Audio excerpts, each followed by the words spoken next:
complex jobs in entertainment is writing. And today we have a veteran of the writer's room, someone who is a creative force, who started and worked their way up, who I have tremendous respect for, who wrote and created the acclaimed Single Drunk Female. Welcome to Fish's Call Sheet, Simone Finch. Thank you. It's lovely to be here. It's rare to hear such nice things about me. Well, I'm going to try, but we're going to tell the truth about other people. So okay, good. Okay. Yeah. So as long as it's not me, that's fine. Now, I met you originally as you were coming up, but I want to go before that to the part where you first decided you wanted to be in this business. What was the first thing that made you want to enter the chaos that is the entertainment business? I know that he's been canceled, but I loved Mad Men.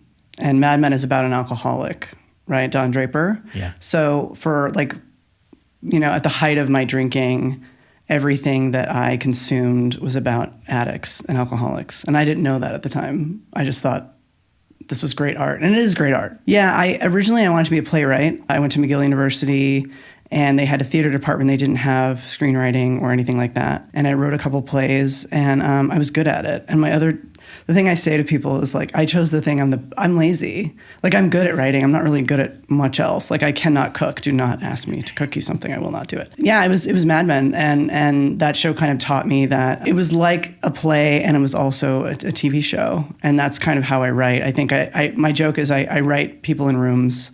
I'm not an action person.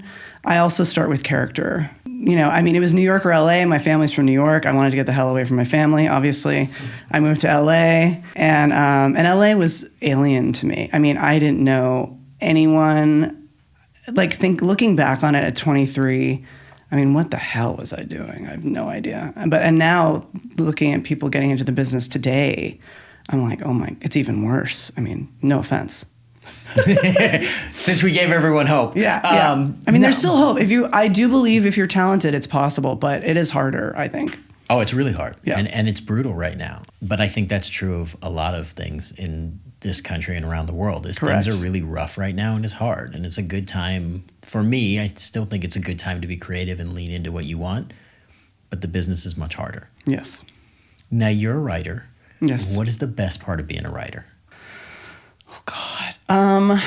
The best part of being a writer is creating a world that people have never seen. So my show really showed sobriety, I think, in a way that no one had ever experienced before. And that was amazing. It's funny, I checked my private requests on my Instagram the other day, and I hadn't done it in a while. And I still get messages from people getting sober every day.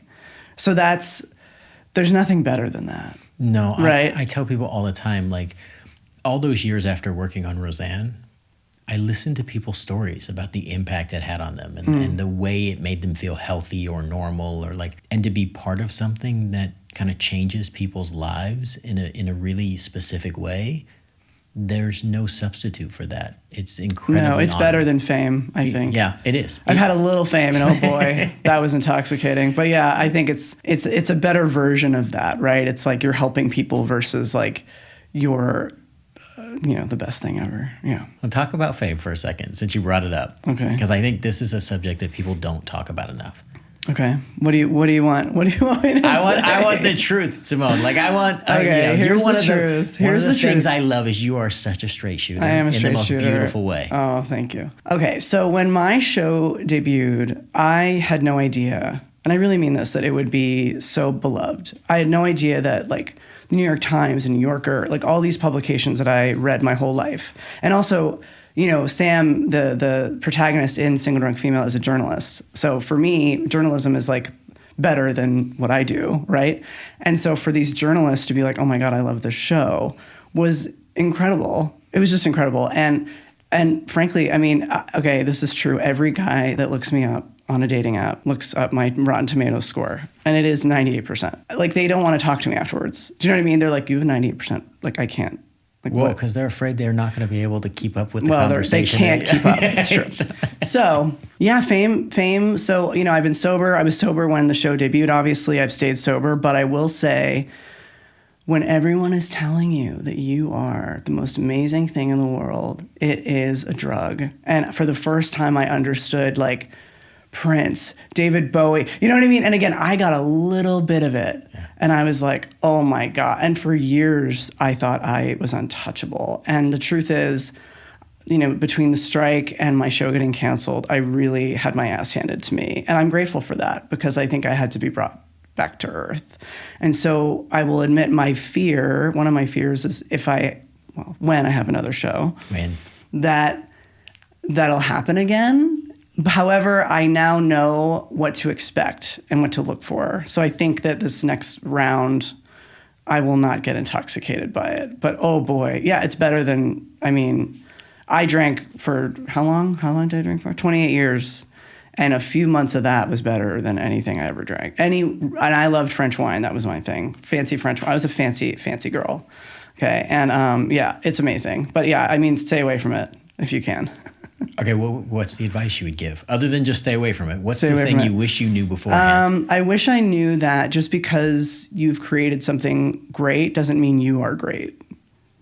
Okay, see, I'm going to disagree with you. Okay. Only because I think you're great. It's part of the reason you're here. I think part of the reason you created something great is because you're great. Okay. But I do understand kind of the nuance of what you're saying. Well, there's this video of Aretha Franklin saying she does her own cooking. I don't know if that's true. I love Aretha Franklin, by the way.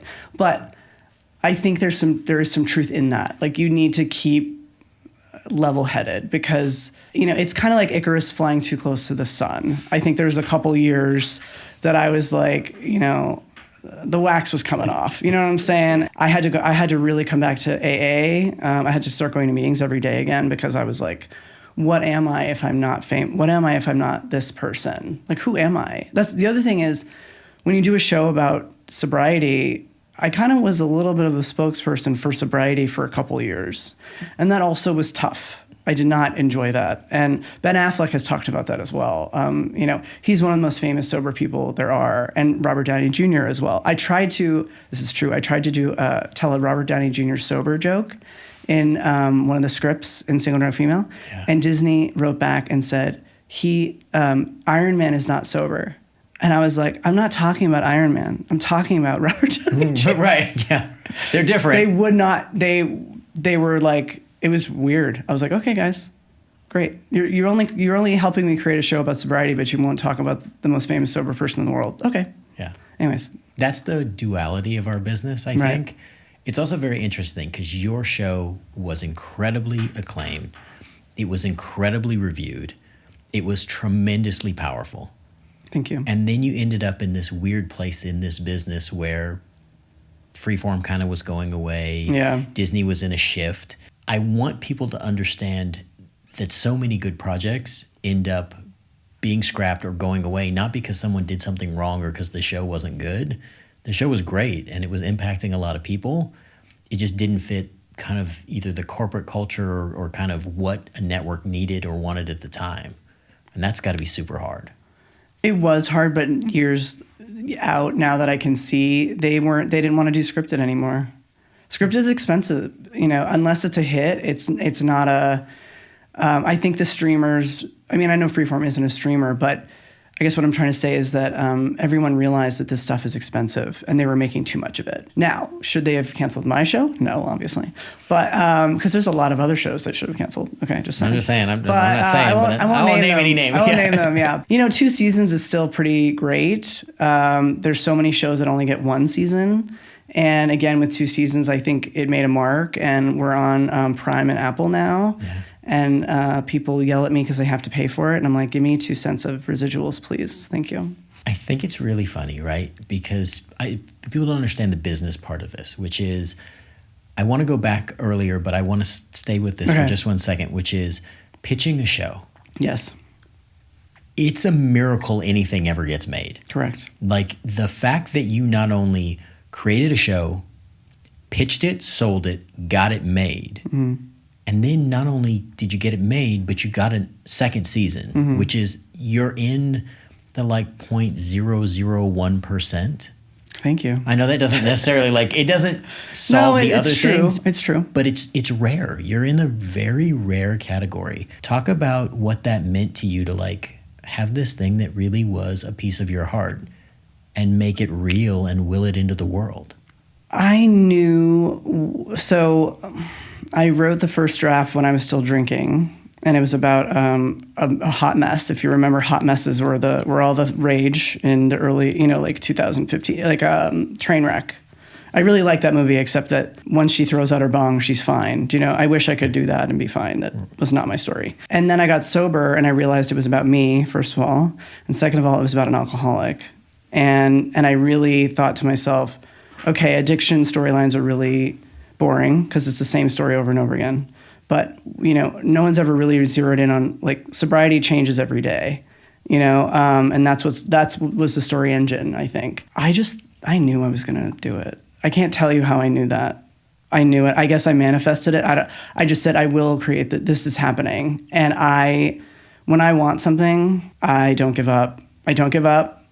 And the other thing is the script, even though, so a lot of actresses wouldn't do it because they were playing an alcoholic.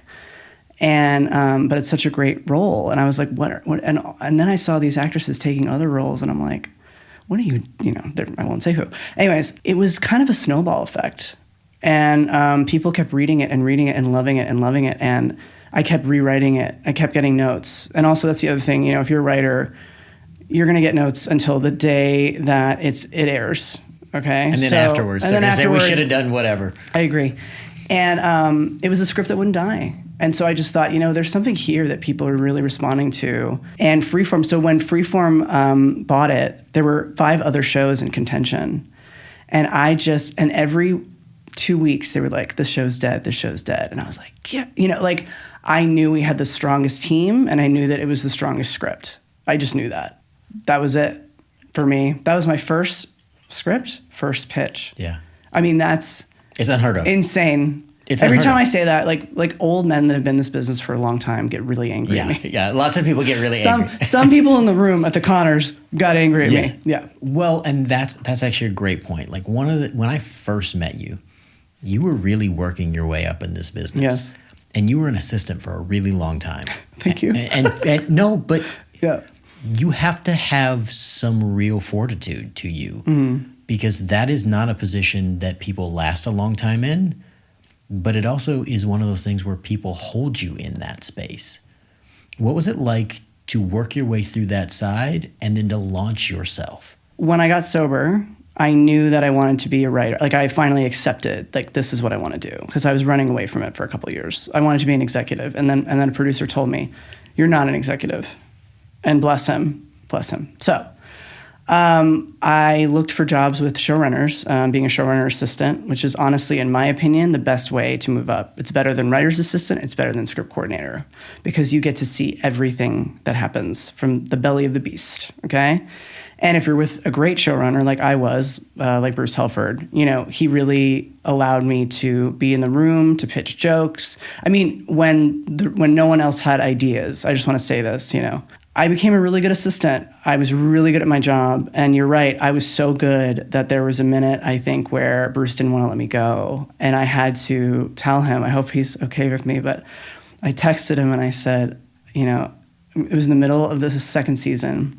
And I had just sold, Single Drunk Female. So I had some courage, let's put it that way. I had some balls, okay? And I said, hey, Bruce, if you don't staff me, I'm going to leave.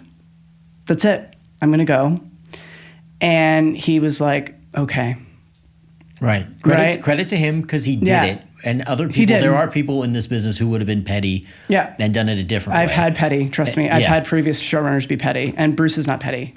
I love him. I will sing his praises. I know that, he's had to make some difficult decisions, but I love the man. Yeah. And for me, I watched you literally plant your flag. Like this is a great opportunity for me to literally tell you, I was so impressed. And it's not that I am in a position where I get to be proud of you, but like I really was, because this business makes you force your way through certain doors. And you planted your flag and had earned your right and were more than good enough. But you were brave and bold enough to like kick the door open and say, I'm here. And they were wise enough to say, yeah, she belongs here. I think Brene Brown says this, like, I don't negotiate my worth. Right? I love her. And I agree with that. Like, Every time I say, yeah, I'm not, you know what, guys, I'm not doing that, they meet me there. I've been very lucky. But yes, I have done some stuff. I mean, we'll talk about it. I've done some stuff that people would be like, holy crap. I've stood up to studio bosses. Because I know when something is worth it. So talk about that then. Let's go there. Oh, God. Okay. If you're willing, okay. Because there's a boldness that you have to have. Yes. I mean, I started in this business. I'll do one of mine first. We said no to auditions at the beginning of the Roseanne process. That looking back now, nobody says stuff like that. And there were plenty of projects along the way in my life where I was like, no, I don't think I'm going to do that. Or no, I'm not going to do that thing. And they're like, okay, well, what if we adjust it this way? And I'm like, okay, I'll do it now. Right. But you have to have a set of standards. Like, no is the most powerful word. I think sometimes it's the only thing people respond to in this business is no. Unfortunately, and it's scary because you're right. Either they meet you there or they walk away, and you have to be willing to be okay with that. And I have been willing to be like, I'm out, like I'm not doing this. This is not the show I want to make. So if that's the show you want to make, then good luck to you. That's what I said to the studio boss. Yes, I did. Yes, I did. And my manager and they basically, I'll just be honest. Me and the showrunner on Single Drunk Female did not get along, and there's been some press lately about her. The script got to a place where it wasn't my script anymore. It wasn't, it was Frankenstein. We call it Frankenstein, when you have different parts and different things and it doesn't make sense. And I want people to hear this because I don't think people realize in the business. Yeah. This is an experience a lot of writers have. Right. Where you write something brilliant. Right. But it starts to change into something you don't even recognize. Correct. So it became something completely different. It wasn't mine. And finally, I got sick of it. And this was like 6 months of this bullshit. Excuse me. Yes, bullshit. And I finally... I got so angry that, I told the studio boss, who we're friends today, which is a Hollywood. Right? Listen, that's when a you're Hollywood bold, story. The more bold you've been with somebody and the more you had to say the truth. I said, hey guys, this is not my script. If you want to make it, go ahead, take my name off. And my name, right? I'm the alcoholic. I'm the sober person. I'm the one with this experience. And I wrote the damn thing. So are you going to kick me off and let this other person take over who is not an alcoholic, who is not sober, who is not in AA? Are you really going to do that? And they were like, okay. And I rewrote the script from page 1. I sewed it. I sewed it back together. Mm-hmm. I gave it back, and they were like, okay, we'll make this. And that's the pilot you saw. Yep. Now, how good does that feel, though? Oh, it feels very good. because you get to the point where all of a sudden you're like, oh, this thing I love. Right. And you don't want to kill it, right? It's this precious thing to you, and you're like, this thing I love is so close to being made, which feels like the impossible dream is coming true. And then all of a sudden you're like, but that's not my dream, and that's not my thing, and it's going to get made. And then all of a sudden you get to a certain point where there's like, you cross that line. You're like, okay, that can't happen, or this is not my story. Well, again, it's in Hollywood, your name is all you have, mm-hmm. right? And your reputation, let's be real. And I just said to myself, this is not accurate to what being sober is. And I'm not doing that. Nope. So, and some people were not happy with my decision to stand up. And that studio head, again, I love him. I'm going to say his name is Bert Salke. He is the best man ever. I love him. I love that man. Yeah, but that's part of it part of collaboration is, I used to tell people all the time, like, I watch people go to war, right? Yeah. You have to. But you have to. And sometimes you have to take the fight, and then you piece it all back together, and that's part of the collaborative process is, right? Like, it forges something different out of it, as opposed to letting it just be what someone wants to be because that's convenient and easy. Like, people pleasing will get you killed in this business. Oh, I don't do that anymore. Yeah. I've never really been good at it. That's not my strength. People know where I grew up, so it's pretty obvious I can be kind of bold and direct. Right. But I try to do it with some compassion and kindness. Right. I think there's also places where I've worked where people look at me and they're like, he's not that kind. That can't be real. It's like, no, this is who I am. Don't confuse that with weakness and that I can't fight for what I believe in. I just prefer to make it comfortable. I want people to enjoy where we work. But if I got to go to war, I got to go to war. Right. Now, as a writer, talk about the writer's room. Okay, so I've worked in Roseanne, right? So the reboot, the first season, because the second season didn't happen. No. Sorry. And you laughed. It's like, that was one of those moments for me. This is me. I know. Okay, so Roseanne season 1 was incredible. It was my first time in a comedy room. So I was not a writer yet. I was still Bruce's assistant. I just want to make that clear. Right. But I sat in the room as much as I could because I wanted to learn from these comedy veterans who were amazing. And, I learned the drama structure and all of that when I worked on Madam Secretary previously. I worked with Barbara Hall. She was the showrunner of that show. Amazing writer. A totally different showrunner than Bruce. The other thing is I really have seen, working for multiple showrunners, I've seen how they work, how they do things, how they talk to actors, how they, are they in the room a lot? Are they not in the room a lot, right? So when I arrived at Roseanne, I was like, okay, because I admit I did not sit in the Madam Secretary room enough. That was one of the last things Barbara told me. And I heard her, and she was right. So, Barbara, you were right. Sitcoms, putting together a sitcom is like almost a math problem. Like, it's not that sexy. Do you know what I mean? It's 100%. I know, but the jokes, try to explain it for people. Right. So, basically, it's, quote, 3 jokes a page, but I would argue it's more because there's innuendo, there's all sorts of stuff. And the structure of a sitcom is so specific. And I didn't know the structure of a sitcom. I knew the structure of a single cam. I knew the structure of a drama. So that also, like, learning about a tag, about, the opening, about 3 acts, it was really different, and you get the hang of it. You kind of, like, the best way that I learn is through listening, right? Listening to people talk, listening to people. I'm an osmosis kind of person. And so after just sitting in there for a while, I started to understand what jokes work, what jokes don't work. What does this character say? What does this character doesn't say?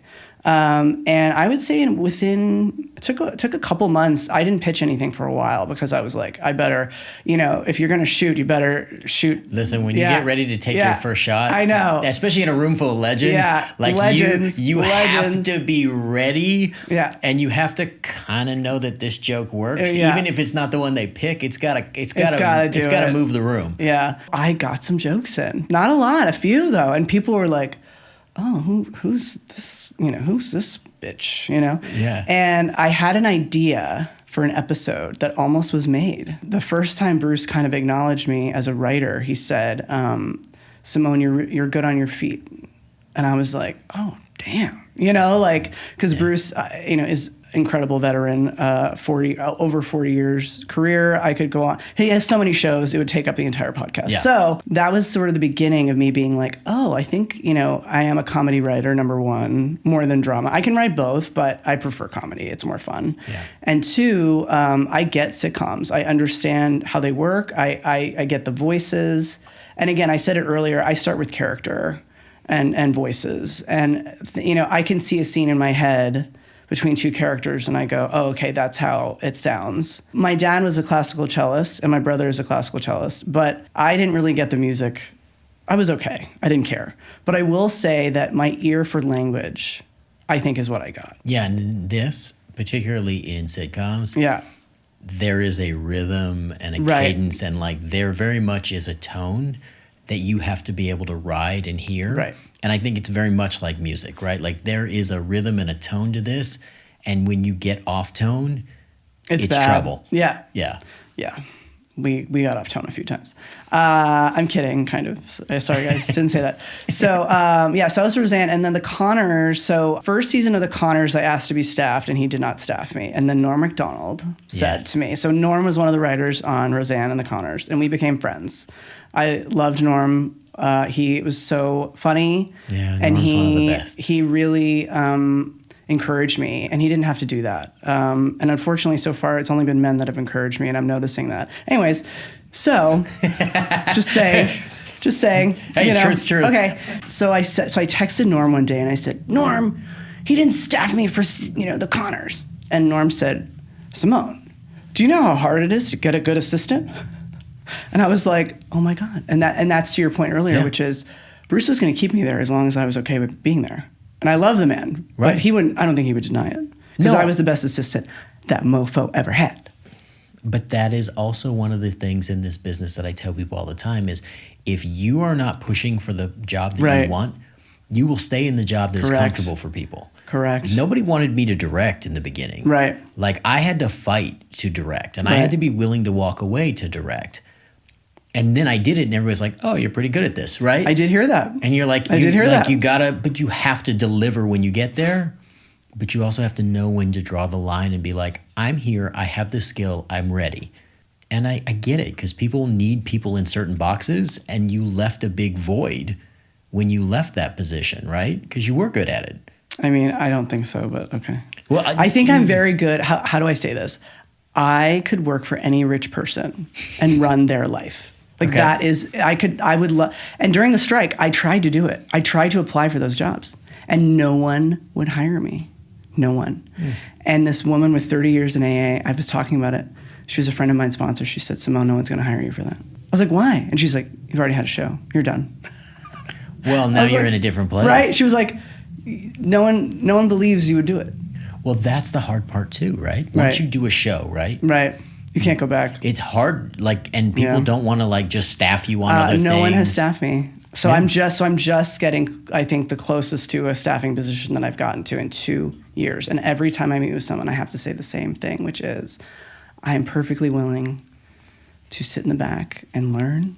Yeah, and I mean it. I mean it, but I have to say it every single time. Oh, no. This has been one of the uphill battles in my career, right? I started at such a high place. There were lots of times I'm like, oh, I would love to come to this. I'll learn. And people are like, no, you're going to take my job. And you're like, that's not what I'm here for. Right. Like, I literally just need the job because at the time I had kids and I needed like insurance and to pay for bills and stuff. Like, I'm not trying to usurp anyone. Right. I'm trying to be a good teammate. But I think sometimes people have seen other people do it, or also I think sometimes people know themselves and they're like, well, I would do it. And it's like, I'm not you. I'm not that person. But there is very much where people are like, oh, well, you've reached this point.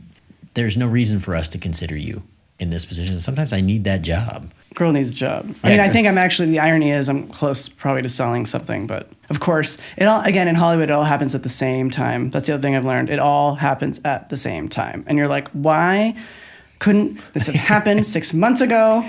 When I was struggling. But you know, whatever. I'm grateful. Okay, so talk about that. Talk about the pitching process. Okay, so I have pitched a lot of shows.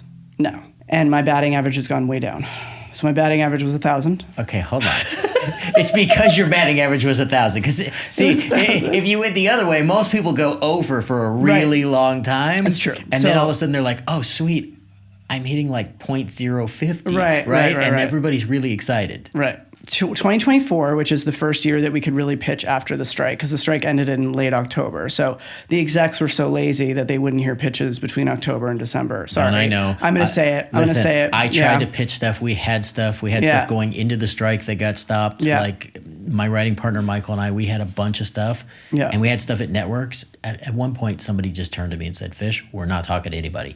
We're not buying anything. Right. So I could do a meeting with you, but it would be a waste of both of our times, and you're just going to piss people off. I mean, that's a truthful statement. Yeah, and I loved it because I was like, okay, good, tell me that. Right. Because then I'll stop banging my head against the wall. Right. So I started pitching. So I pitched like a lot of shows that year. And the irony, so by December 2024, I had a show with Bruce. He was my co-showrunner. And Jim Jeffries was to star as the manager of A Sober Living. So I wrote the script. It's a great script. I love that script. I'm very proud of it. And it's not about me, which was kind of refreshing, to be honest. It was actually refreshing to write about somebody else and their experience and their voice. And Jim has a very distinctive voice, as we know. And so CBS bought it. So I was about to like leave the business. I'm not joking. I was like, I don't know what I'm going to do. And then Hollywood's like, oh, here you go. I'm like, oh, it's like The Godfather. It really is Godfather 3. every time I get out, they pull me back in, and you're like, how do you know Hollywood? What are you doing? So and why do you wait? Why do you wait? Why do you wait till why then? do you wait? Like, so, just do it now. I'm ready I now. know, I'm ready now. So that negotiation took 6 months. So I wasn't paid for 6 months. And but finally, I wrote again. The script is great. It's my new sample right now. People are loving it, and everyone's like, "Why didn't they make it?" And I'm like, "Oh God, don't get me started." So CBS passed. So they took 3 months to come back and decide not to make it, and that broke my heart. And I admit there was a couple months where I was really down. I was like, and again, I know I'm a good writer, but I will acknowledge that, there's thoughts where I'm like, maybe I'm not a good writer. Maybe I'm not meant to do this business. Maybe I should become a lawyer, because God knows we need another lawyer in California. Pitching is acting. Mm-hmm. I am not a natural actor. I have taken acting classes. However, I indicate too much. I'm a big indicator. I like to wrinkle my forehead, though the Botox won't let me anymore. So that's good. Pitching is a sales document. So I'm actually teaching a pitch class right now. I have 8 students, and I said the other day, this is a sales document. We are MBAs. And they were like, we're not creative? And I'm like, no, actually, this is not a creative endeavor. No, it's actually the most boring creative endeavor. After. Correct. Right. And what makes it creative, in my mind, is how you voice the characters and how you create the tone with your pitch. That's the only, in my opinion, creative. But the setting and the episode ideas, and that's all bullshit. But yeah, but I've pitched a lot, and I have to say I'm really good at it now. 2024, I had a new pitch every 6 weeks, and my mother was like, "What are you doing? Like, what's going on? This is abnormal." And I was like, "Mom, you have no idea what you're talking about." It is abnormal, but yeah. But you're brilliant at what you do, and I think if you want it bad enough, we have a bunch of projects, right? And I tell people all the time, I'm always looking for new projects. Right. I'm always being sparked by something new. And I think some of that is, if it's your nature, I don't think you can stop, right? Like some part of that. And then, the hunger gets I'm an in. alcoholic, so yeah, I need working. Like, I was depressed a couple weeks ago, and I was like, oh my God, I'm depressed. And then I worked for a week, and I went, oh, it's gone. And my therapist was like, yeah, you need to work. And I was like, oh, okay. Yeah, I'm a workaholic. And I tell people, I started at 6. So if you think I'm not like desperate to work every moment of every day, that's insane. I don't know how not to. Right. You've been on set that's a lot. Like, good for you. Good for you that we have worked with some child actors who have not, how do we put it? Navigated it as well as you have. Let's put it that way. We'll put it super politely. So my hat is off to you, because, again, I have seen child stars, and I've worked with child stars, and I've done blow with child stars. And let me tell you, it's not pretty. So, yeah. Yeah, I said that on mic. My mom's going to freak out now. That's okay. We can cut that out. I think there's a lot of truth in all that. It's different. People don't understand what it's like to be on set. Right. And then, the chaos that just ensues. Is. Yeah. And then I grew up in one of the most chaotic environments. And I think to myself, I look at it as I'm so thankful, and people are like, is that Munchausen syndrome kind of situation, or is it Stockholm syndrome? What is it with you? Because I'm like, no, I love it. I still love this business, even in the midst of all the chaos. I think there's nothing more beautiful than when we get it right, and when we're working on a show, and that process is beautiful when we do it. I haven't worked on a bad show. I really haven't. I've worked on Homeland. I've worked on Madam Secretary. I've worked on Roseanne, The Connors, and my own show.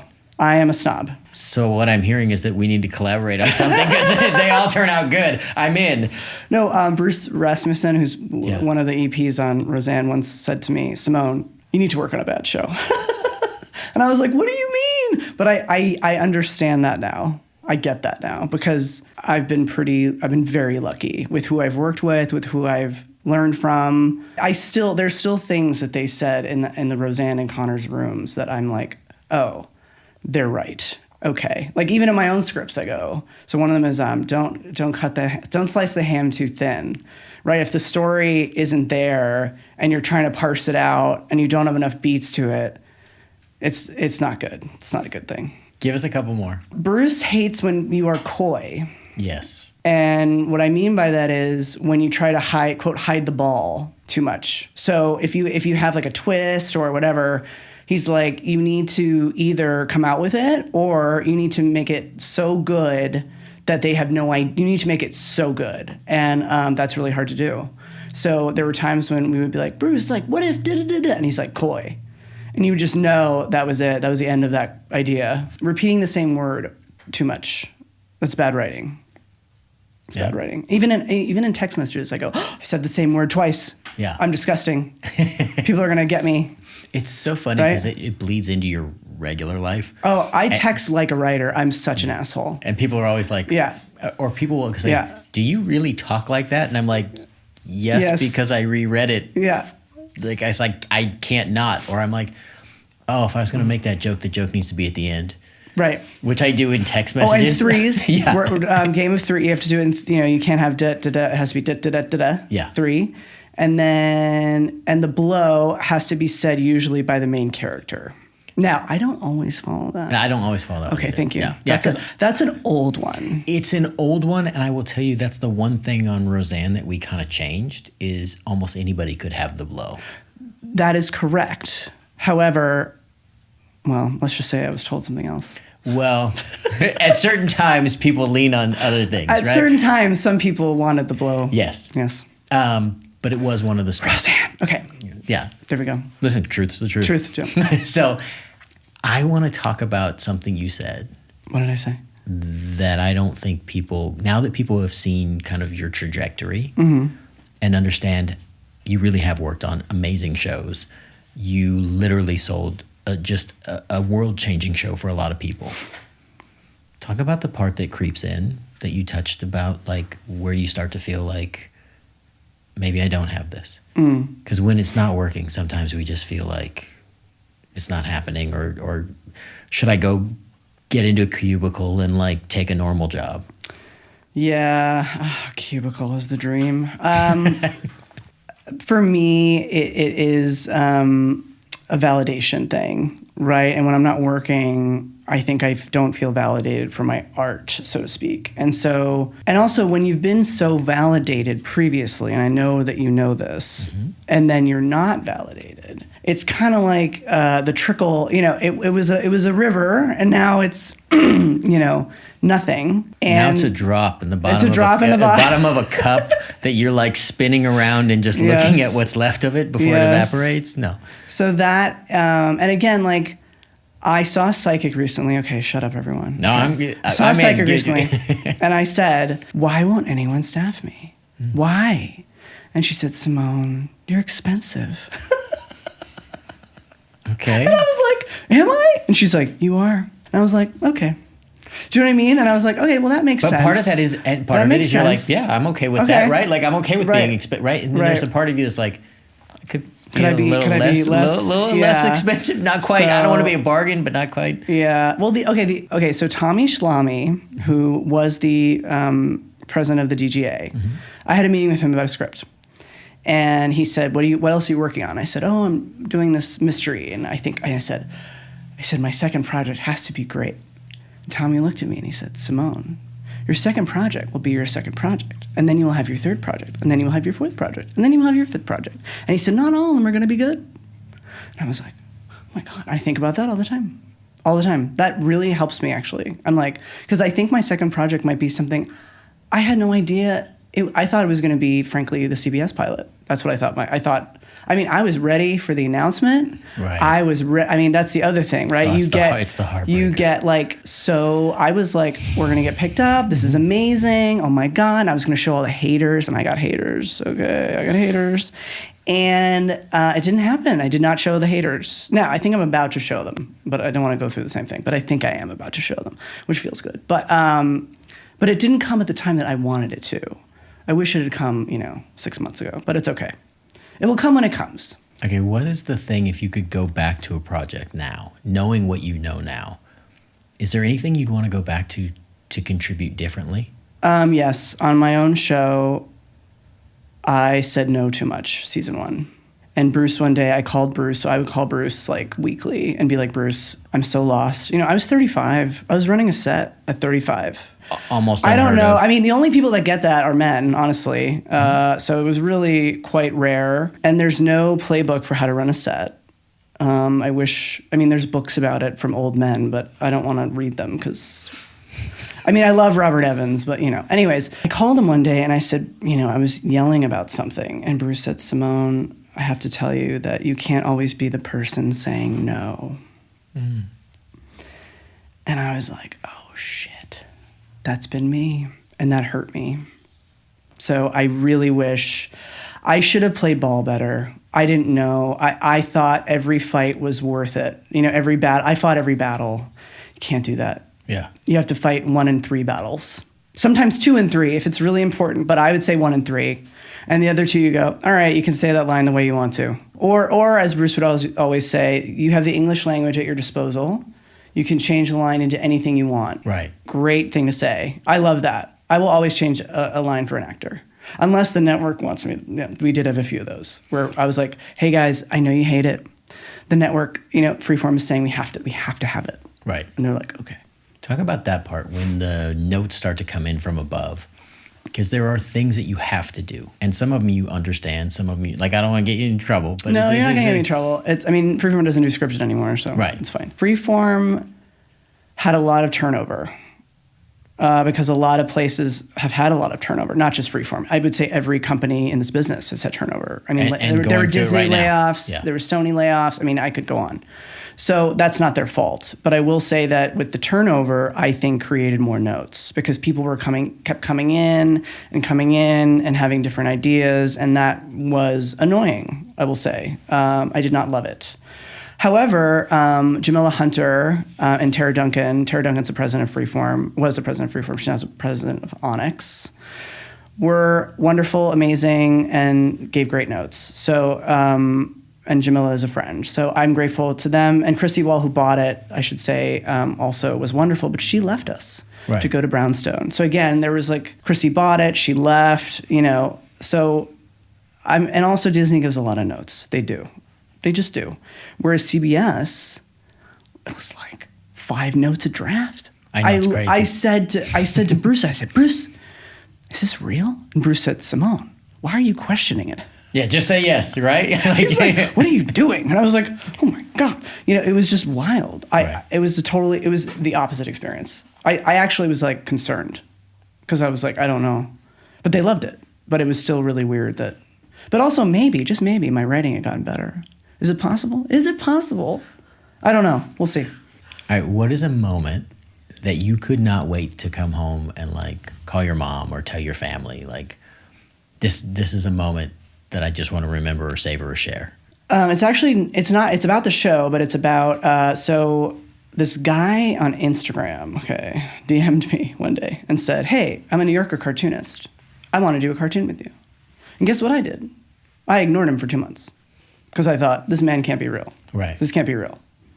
That's what I do. Oh, you want to work with me? What's wrong with you? Okay. 2 months later, he goes, hey, I still want to work with you. So I'm like, well, let me Google this guy. So I Googled him, and I was like, oh, he's a legit guy. This is a New Yorker cartoonist. And again, I grew up reading The New Yorker. This is whatever. So I wrote the cartoon, or I wrote the dialogue. He did the cartoon.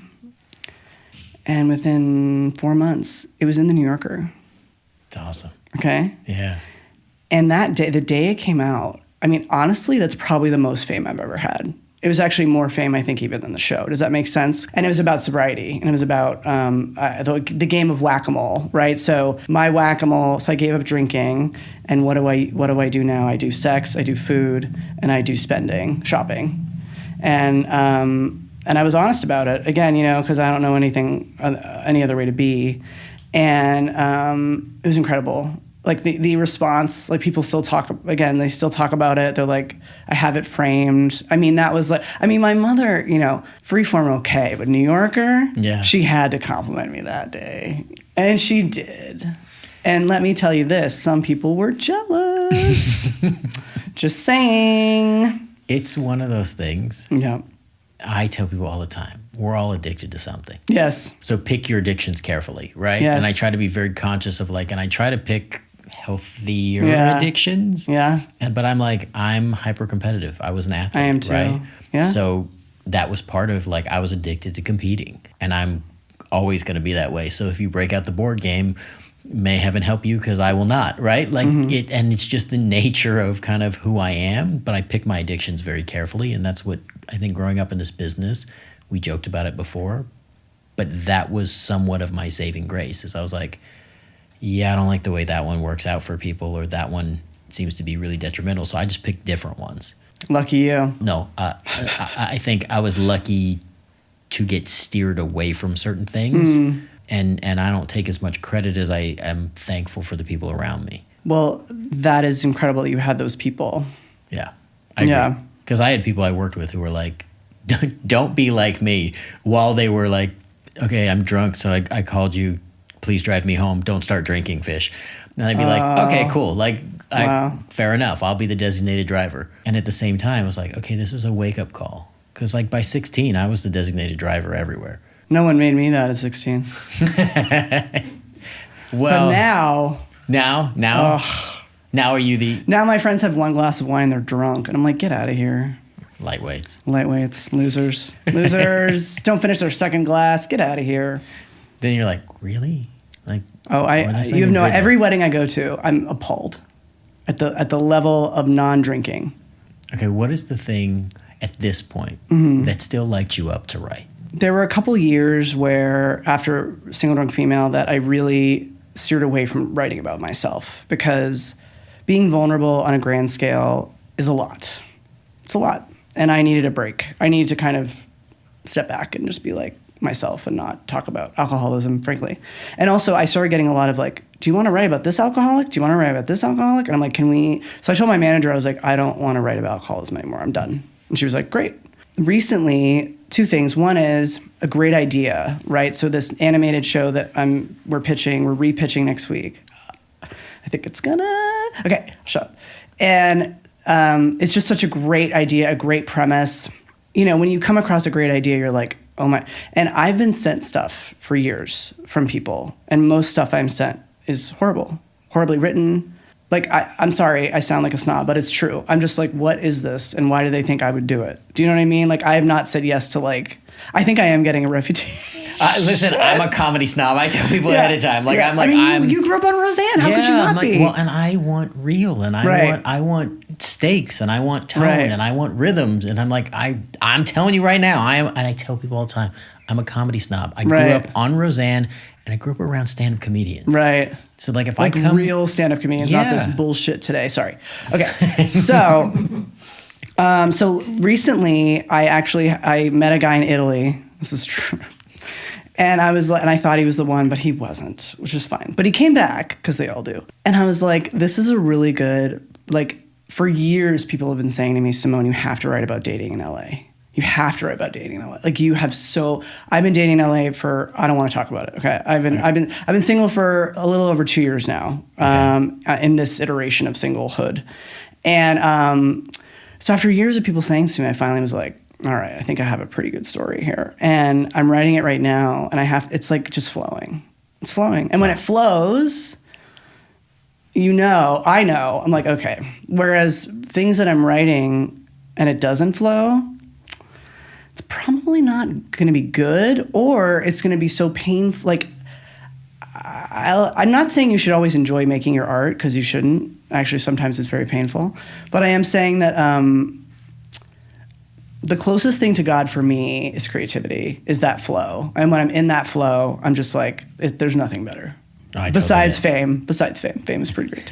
Yeah. I think the creative process, when you're in it, when you get into flow for an extended period of time, or when you have a project, I love when you start writing something and you're like, I stop calling me, like, I don't want to go do anything. I don't, like, how do I get back to this thing? Like, or you're out in the world and the whole time you're like, oh, I could do that in that scene. And you're like, I just want to write this thing. Like, I just almost want to be left alone for a few minutes so I can just write. That's such a powerful place to be. And I wish that for everybody in whatever their passion is, like, that your passion moves you to the point where you just don't want to do anything else, and that you can love it. Yes.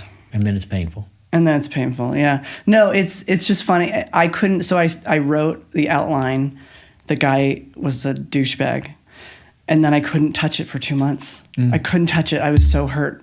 I was, and I knew I was like, if I write it now, it's going to be bitter and hateful. Fair enough. And then he came back and apologized, and immediately I was like, oh, I can write it again. And now I'm writing it again. It's great. He texted me today. I'm like, get out of here, dude. What do you want? Yeah. You're done. You don't get a second chance. Well, that's, I think, a very good lesson is too, right? Like, is you don't get a second chance at something good. No, you don't. Like, I agree. And that's in art don't. and in love. Yes, I agree. Which is why you have to fight right. for what you're doing. Because again, if you produce something you don't believe in, right? It's your name. It's your name. And you only and your get name is one. everything. Yeah. I tell people all the time, and I tell reps, I tell everybody, it's like, you have 100 other clients. I have one of me. When we go to send somebody something, I'm like, my name is on that, and it's going to live on that forever. So, if it's really good for like 2 acts, and then there's like a section where you're like, it's like, no, I don't, when they see my name, I don't want them to be like, Like, I'd rather they hate it than be like, it's whatever. Like, that's the worst thing ever. Yes. I get one shot at this. You get in the door one time. I want to hit a home run. Right. Like, I want to be ready to just hit the home run, round the bases, and then be excited like everybody else, get me up again as quickly as possible. Did you see the A-Rod documentary? I only saw parts of it. Okay. Yeah. It was interesting. He is interesting. He had some horrible years. Yes. Horrible. And I didn't even know how bad they really were. I was like, damn. But he also, like, had some phenomenal. Some incredible years. Yeah. And that kind of, again, I was like, oh, I feel like after a couple years of frankly not hitting it out of the park, I'm kind of, again, emerging from my cocoon of like, I don't want anyone to know me. Right. And I'm ready for that to change. Well, I know you're incredibly gifted, so they're going to get a blessing when they get you. Oh, thank you. And then you'll tell me no. Okay, so what's the first thing you look for on a call sheet? Oh, God. Lunchtime. Okay. Yeah. What is the last thing you want to see on a call sheet? Night shoot. I told somebody it's the worst thing. I literally was saying, anytime, especially a new writer, writes exterior night, I'm like, don't do it. See? Thank you. So Homeland, we had 3 nights in a row, night shoots. And I'd never done a night shoot before. I was 27. I was still drinking. And I was just like, interior night. Yeah, exterior night's a nightmare. Never don't doing do that it. again. Yeah, so no, I will not do it. If it's my show, a writer's going to that. I'm not doing that. Yeah, I'm like, who said exterior night?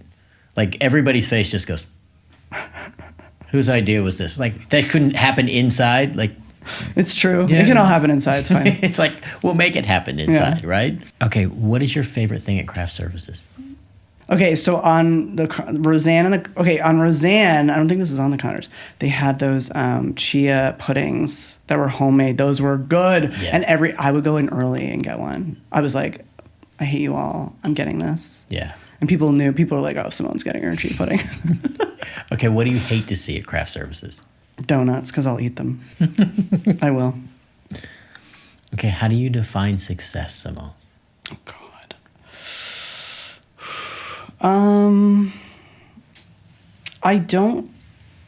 How do I say this? It's not about necessarily exterior money, property, prestige, as we say in AA. Mm-hmm. I think it's actually more about internal growth. And, you're not always going to hit a home run. Mm-hmm. It's just not going to happen. Even A-Rod couldn't do it, right? But staying with it, not giving up. The only thing I've done 100% properly, is I have, I don't give up. Yeah, I always tell people, from using the same baseball analogy, I'm like, the greatest in the history were successful 3 out of 10 times. Right, exactly. Which is the thing about baseball when I was a baseball coach that I loved, because I feel like it's the most directly related to life, which is you're going to do a lot of things right. You are not always going to get the right outcome.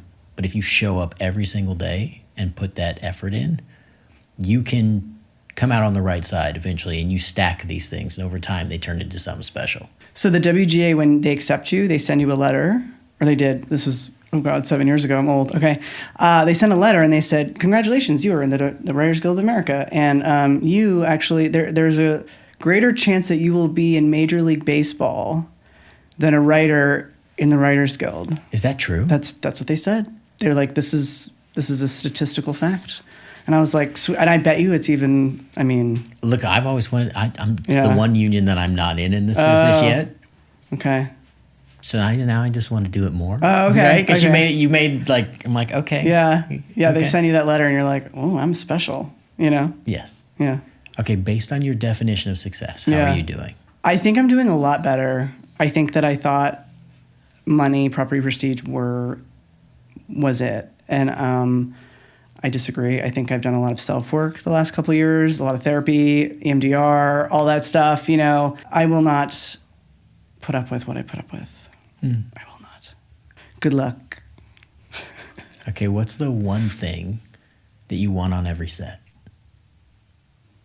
What's the one thing I want on every set? A therapist.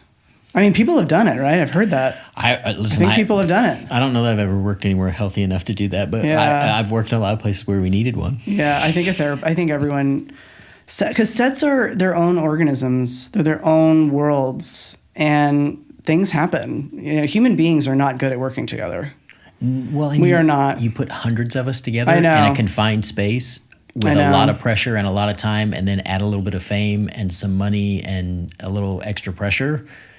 And it's pretty much like taking multiple like beehives and then shaking them. That's the only way I can think of. Yes, I would say, I won't say that, but yes, I would agree with you. I was like, oh, I want to know. Okay, what's the one thing you would eliminate? From set? Yeah. If you could eliminate something, what would you eliminate? I think that an EP should be able to move her chair. I should be able to move my chair. I don't like someone moving my chair. It makes me feel like the Queen of Sheba. You know, it's not. I know. I get in trouble. I don't like it. You know this about me. You know this about me. I get in trouble for these things because I do things like move chairs, and you know, people get very. I know. So I don't, because I don't ever want to make someone feel like they're waiting on me. Yeah. I hate that. Yeah. I don't believe that me as an executive producer is better than anybody else. I don't believe that. I'm a communist on set. I eat with, you know, even single drunk female, I ate with, this, like, I don't care. I'm not that kind of person. And I think that you teach your set who you are by how you interact with them and how you treat them. And if you treat them well, they will do better work. I agree that with is you. my opinion. I agree with you 100%. It's one of the things, you know, you've watched me get in trouble in this. It's one of the places is when I first met you, even when you were somebody's assistant, you were Simone because you had value, right? And it was so interesting to me, the people who were like, oh, what do you do? Oh, okay, well, I'll go talk to this person. Oh, what do you do? Oh, you're not high enough on the food chain for some. That drives me insane. So, Bruce, our joke, I ran that. I mean, Bruce ran that set, but like, I ran that. Do you know what I'm saying? Yeah. Like, do not mess. I'd be like, do not mess with me because Bruce will come after you and kill you. And people found out. People found out. No. You don't mess with the showrunner's assistant. That is not a good thing to do. You don't mess with anybody's assistant. The people you think you're stepping on, you don't realize how close they are standing to the really important, powerful people. And I think people underestimate that all the time. They're like, oh, you know, it's somebody's assistant. It's like the assistant spends more time with that person than almost anybody else in their life. They know everything. Why would you piss that person off? Okay, this is a true story. So I sold the show, and like 3 months later, my car died. I had a Prius, 2008 Prius. It was dented. It was my alcoholism, you guys. It was not good. So I wanted an EV car. I looked at cars, whatever, and finally I was like, well, should I buy the car I want or buy the car I should have? Well, I bought the car you saw outside. So I got it was a year-old Tesla. I drove it on the lot, and every writer in the Connors was like, holy shit. Everybody's like, oh, must be nice. It's like their assholes just fell. I don't know. I'm kidding. It was a moment where I was like, oh, okay, you know, and I didn't expect that reaction, but now I know. Well, I'll never have that again, but it was so great. Oh, you don't know. You might have something like... Next one, a Maserati. See, yeah. I had the opposite because I drove in my 20-plus-year-old, like, old Expedition. And everybody's like, why haven't you gotten a new car? I'm like, because I don't have a guaranteed contract and I'm only in a certain number of episodes. And people rode me just ridiculously. I'm like, I don't know where my line is here. I'm not going to go out and spend a whole bunch. And You were smarter than me. Well, no, I had just been on the roller coaster just a little longer. Yeah, well, I had to learn. You know. Yeah. I think you're doing good. Okay. All right, what's the best thing you've ever gotten from a project? The best gift? Okay, I mean, this is easy, which is people come up to me in AA meetings. They write to me on Instagram about how my show changed their life, how they got sober, how they continue to be sober, how they've relapsed, but you know what? They're going to watch the show again and get sober again. It's incredible. And I just forget that like it had that effect, and it's like in my mind, the show is dead. The show is dead. It's done. It's over, whatever. But it continues, again, like the script itself, it continues to live. You know, in my opinion, art should have an effect. I believe that. Now, some things are guilty pleasures. Look, I love Real Housewives of Beverly Hills, although it does have an effect on me. These bangles are from Real Housewives. Okay. But, yeah, I believe that. And so, and everything I write, I think about that. Like, okay, this is a show about dating, but actually it's a show about intimacy. It's a show about how, single women are treated poorly, right? And I want to talk about that because I've had enough married people in the last couple of years tell me how to date, and that ain't happening again after this show. Okay? Yeah. Yeah. Okay, how do you want the people who worked with you to remember you? Oh, okay. Funny. Mm-hmm. That's number one. Mm-hmm. Kind, fair, but also, I can be tough. Mm-hmm. I can be tough, but I don't treat people like, again, they're lower than me. I don't do that. And I think that when I ran Set season 1, that really helped that process because some other people were not doing that. So I think that is how I want to be remembered on set is and again, I'll take a good idea from anywhere. Like Steven Spielberg said, the thing in basically Spielberg has this thing where if a crew member has an issue or they come up to him and they say, "Hey, what about this?" And he'll be like, okay, if Spielberg can think about that, you know what I mean? Then I think I can think about that. For example, a crew member once came up to me and was like, "Hey, just so you know, the sneakers he's wearing are not the Air Jordans, they're actually this." And I was like, "Thank you." Thank you. Look, it saves you a letter, right? Like he was like, "You're wrong," and I was like, "Oh, okay, great." I don't care. But again, what a good idea. I'm secure enough in myself that I can accept that note from that crew member who was right, and I'm glad he said that because I don't want to look like a, idiot. Yeah. Listen, I can't know everything. Right. And I tell people all the time, the most beautiful thing is if you get the right group of people and you treat them right, they share their wisdom and their creativity with you. I don't care where the source comes from. Right. Like, I will give you your flowers and I'm going to celebrate you for it and I'm going to thank you for making the show better. And all of that adds to what we're doing. And I'll take your idea. Thank you. Thank you for your free idea. Yeah. Thank you for your contribution. Yeah. Right? That just changed the show. Thank you. Okay. Yeah. Okay, what is the legacy you want your loved ones to take from your life, Simone? Oh my God, Michael. Jeez. I know. Jeez. Well, I think since getting sober, I made amends to all my loved ones, except my father because he passed. But I didn't owe him an amends, which is ironic.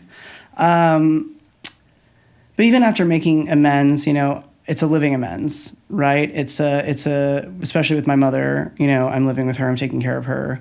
And we are different, my mother and I. And we are both very strong women. And, I just hope that my mother knows how much I love her and how much I care about her and that I wouldn't be, she's such a, force. She's had cancer 5 times and I'm still afraid of her. Do you know what I mean? Like, yeah. So I joke with her. I'm like, I got my, don't mess with me from her. You know, I really did. And I'm grateful for that because I feel like not a lot of women grew up with that. I choose to call it a living amends, which is that I live my life the way that I said I would in the amends. Not everybody. And again, it's not always. And sometimes I call my sponsor and I was like, I yelled at her and she's like, you gotta apologize. You know, but yeah, that's how I mean, my dad obviously is not alive. And then my brother, we're estranged. But I do love him and I wish him the best. And, you know, he knows I love him. Mm-hmm. And when he's ready or if he's not, you know, I can't control that. I think you do a beautiful job of connecting with people. It's one of the things you've always done really well on set. How do you, who's one? I can't believe this. No, because I watch people. Yeah. Like I keep track of the environment and I care about people. I keep track of the people who have the right heart, the right mentality. Mm-hmm. That's not to claim anybody doesn't make mistakes. I make mistakes. I lead with that. But when people show up and make the space better and care about the people around them, you can tell that authentically. I gossiped too much. I did. It's one of my, you know, yeah, I did gossip too much. It's something the next show I'm really going to like not, because as a leader, you should not gossip. You can gossip with another executive producer, but other than that, you should keep it to yourself. Okay. That's my opinion on gossip. Fair enough. Yeah. Thank you for coming and sharing your wisdom. Thanks for having me. This was wonderful.